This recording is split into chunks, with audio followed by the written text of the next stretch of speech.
নমস্কার বন্ধুরা, আশা করছি আপনারা সবাই খুব ভালো আছেন। আমি অনিমা সকাল সকাল চলে এসেছি একটা পুজোর ভিডিও নিয়ে। তো আজকে ছিল বিপত্তারিণী পুজো।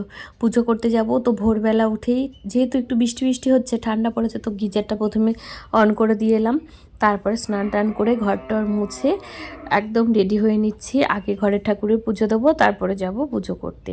এখন বাজে 5টা মতো, 4:30টার সময় উঠে পড়েছিলাম আজকে।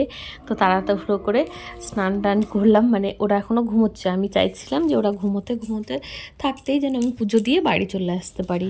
আগের বার তো এসেছিলাম, এবার যাই দেখি। তাড়াহুড়ো করে ওর পাপা গেছে হাঁটতে, ও ততক্ষণে চলে আসবে হয়তো। আমি যেতে যেতে 5:30 বাজবে। এখন 5টা মতো বাজে। তো 5টা 15-তে পাপাকে বলেছি একটু তাড়াতাড়ি আসতে, মনে হয় চলেই আসবে, নাহলে ওরা আবার সবাই ঘরে রয়েছে, তো উঠে আবার কান্নাকাটি করবে হয়তো। তো সকালবেলা একটুখানি ওই যে ফাউন্ডেশন আর কী বলে ফেস পাউডার মেখে আমি চলে গেছিলাম। আমি বিয়েবাড়ি গেলেও এটুকুই মাখি, সাজুগুজু করতে জানি না, পারি না। তার থেকে বড় কথা ভালো লাগে না। অনেকে যেমন কী সুন্দর সাজে, তা কেউ যদি সেজে যায় সেটা দেখতে আমার ভীষণ মানে পছন্দ করি, ভালো লাগে, কিন্তু নিজে সাজতে পারি না। আর এখন চেহারাটাও এমন বেঢপ হয়ে গেছে যে আর সাজলে ভালোও লাগে না। তো তাড়াহুড়ো করে এই যে কোনো রকমে একটুখানি মেখে চলে যাচ্ছিলাম। আর এই পুজোটা করতে প্রত্যেক বছরই যাই, ভালো লাগে মন থেকে। তো 2 দিন পড়েছে, শনিবার আর মঙ্গলবারে পড়েছে। তো আজকে ছিল শনিবার, আমি শনিবারেই যাচ্ছি, কারণ মাম্মামের স্কুল ছুটি থাকে, এই দিনই আমার সুবিধা হয়। আর মঙ্গলবারে আবার স্কুল থাকে সকালে, ওকে খাওয়ানো, ওর পাপা তারপরে স্কুলে যায়, ওদেরকে দেখা সব কিছু একটু দেরি হয়ে যায়, তাই জন্য আজকের দিনটাকেই বেছেছিলাম। তো এই যে ওরা ঘুমোচ্ছে, এখন চলে যাচ্ছি। কেউ যাবে না, কাকিমা যেতে চেয়েছিল, কাকিমা তো যেতে পারবে না। পূজা হয়তো ঘুম থেকে উঠে গেছে এতক্ষণ। পূজা যাবে মঙ্গলবারে, একাই যাই। এই যে সাইকেল বের করে নিয়েছি, এবার আমি চলে যাচ্ছি। তাড়াতাড়ি যাই, এবার একটু দেরি হয়ে গেল, আগের বার অনেক তাড়াতাড়ি পৌঁছে গেছিলাম। খুলনা টাউনে পৌঁছে গেছি, একা একাই যাচ্ছি। জিজ্ঞেস করলাম কয়েকজনকে ভিড় আছে কিনা, বললো একদম ভিড় নেই, কম ভিড় আছে। তো বেশিক্ষণ লাগবে না। প্রসাদ কেনা হয়নি এখনো, গিয়ে প্রসাদ ফুল টুল সব কিনে নেবো, ওখানে সব কিছু পাওয়া যায়। রাস্তা পুরো শুনশান। সকালবেলা এই যে 2-1 বয়স্ক মহিলা, এনারা কাজে যাচ্ছেন। আর আমি প্রায় পৌঁছে গেছি, খুব বেশি দূর না, 15 মিনিট মতো লাগে সাইকেল নিয়ে, 10-15 মিনিট মতো। তো চলেই এসেছি। আর বৃষ্টি হচ্ছিল, একটু আগেও বৃষ্টি হচ্ছিল, পরেও হয়তো হবে। আমি ছাতা নিয়ে এসেছি। তো এই যে এসে তো আজকে দেখে অবস্থা খারাপ, এত বড় লাইন, কতক্ষণ যে লাগবে জানি না, অনেকক্ষণ লাগবে।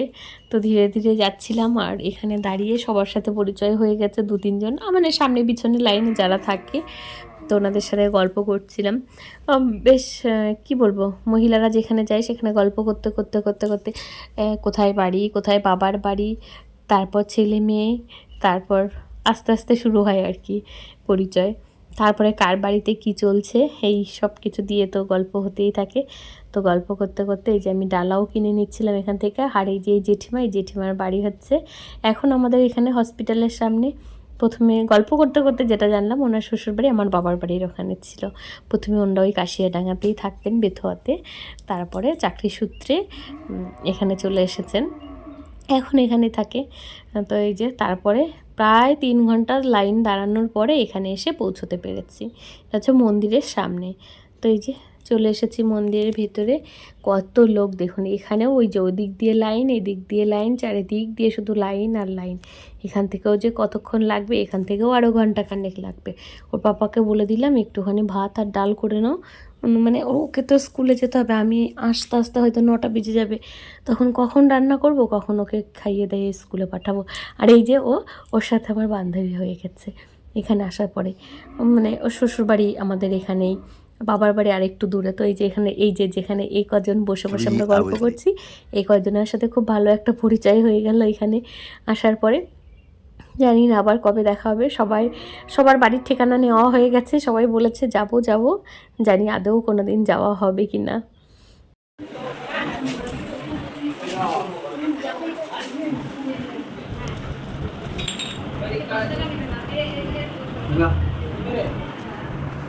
এখানে ভিড় পড়েছে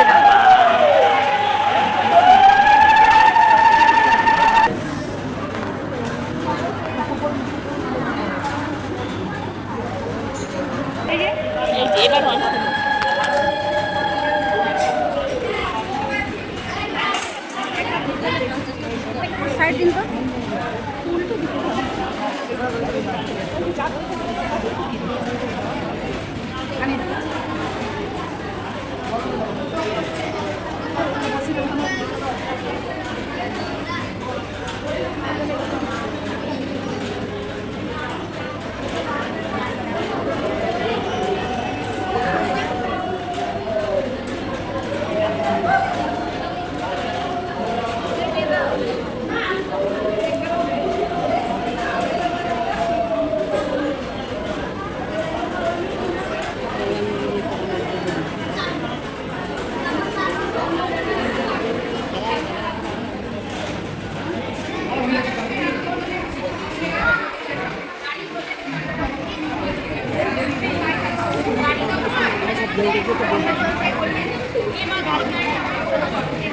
আর এখানে এই যে জায়গায় জায়গায় বসে বিপত্তারিণী মায়ের ব্রত কথা শোনানো হয়।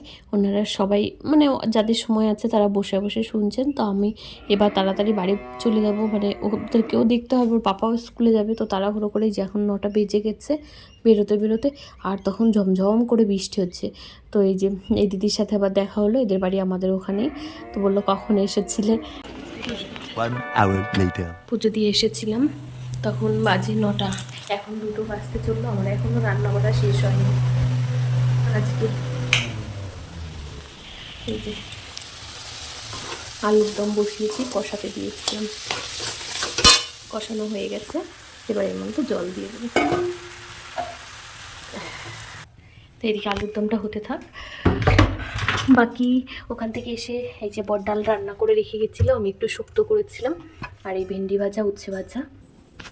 তো এইসব দিয়েই খাওয়া দাওয়া করা হবে আজকে। আর মেয়েদের তো আজকে 13টা লুচি খেতে হবে, তরকারি বাস, আর কিছু না, আর কিছু খাওয়া যাবে না।